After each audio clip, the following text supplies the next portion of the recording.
कौन बनेगा नेता। नगर निगम के चुनाव पास आने वाले थे। पूरे कानपुर शहर में टिकट को लेकर मारामारी शुरू थी, लेकिन सबसे ज्यादा चर्चा में वार्ड नंबर 40 की सीट थी। वो इसलिए क्योंकि इस बार वहां की सीट महिला के लिए आरक्षित थी। अब सवाल ये था कि चुनाव लड़ेगा कौन। इससे पहले ठाकुर साहब वहां से पार्षद थे और इस बार उन्होंने अपनी पत्नी सीमा ठाकुर को टिकट दिलवाई और ठाकुर साहब की शान के कारण सीमा जी ने 20,000 वोटों से चुनाव जीत लिया। अरे बधाई हो सीमा भाभी, अब तो आप वार्ड की पार्षद बन गई हैं।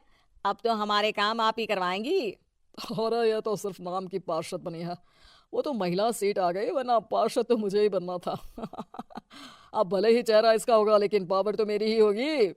अरे वाह भाई साहब, क्या दिमाग लगाया है आपने भी। आइए आप लोग, खाना लगा दिया है सबके लिए। सीमा जी पार्षद बन चुकी थी, फिर भी उनकी एक ना चलती। सारे काम ठाकुर साहब खुद ही संभाल लेते और जहां जरूरत पड़ती वहां सीमा जी का अंगूठा लगवा लेते। सीमा जी ज्यादा पढ़ी लिखी भी नहीं थी। एक दिन ठाकुर साहब और सीमा एक प्रोग्राम में जाते हैं। अरे ठाकुर साहब, आप आ गए। ओहो, पार्षद मैडम भी आ गई हैं। स्वागत है आप दोनों का।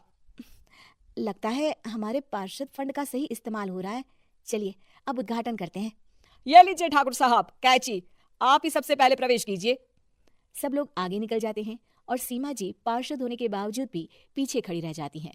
वो देखती हैं कि वेलकम बोर्ड पर उनका नाम है, लेकिन महिला होने के कारण कोई उनका सम्मान नहीं कर रहा। अगले दिन एक आदमी उनके घर आता है। अरे ठाकुर साहब नमस्कार।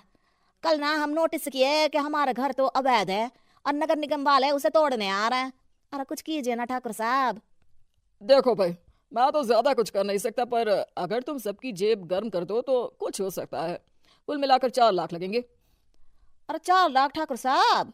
अरे भाई, मैं अपने लिए नहीं मांग रहा हूँ। दरोगा है, इंजीनियर बाबू है, बड़े साहब है, सबको देना पड़ता है ना थोड़ा थोड़ा। बोलो है मंजूर? तभी वहां अचानक सीमा जी आ जाती हैं। अरे ये आप क्या कर रहे हैं? पहले इन्हीं लोगों से तो आपने वोट मांगे, अब इनसे ही पैसे ले रहे हो।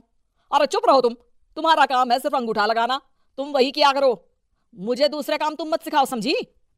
और तुम ना जाओ, अब पैसे लेकर आओ, वरना जेसीबी किसी भी वक्त आती होगी। सब कुछ ऐसे ही चलते रहता है। एक दिन सीमा जी और ठाकुर साहब को एक लोकल मीटिंग में बुलाया जाता है। वहां पर कई और अधिकारी लोग भी मौजूद रहते हैं।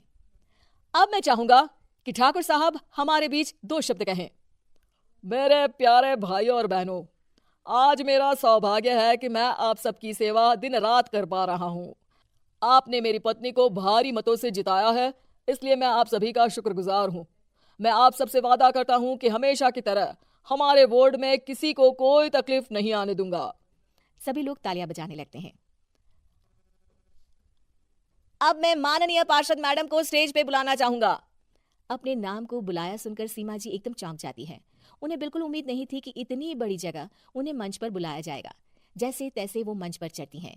ऊपर जाते ही सीमा जी को सारी पुरानी बातें याद आ जाती हैं कि किस तरह उनके पति उन्हें कभी भी आगे बढ़ने नहीं देते और उनके नाम से गलत काम करते हैं। वो बोलने लगती हैं, मैं आपके वार्ड की पार्षद सीमा हूँ।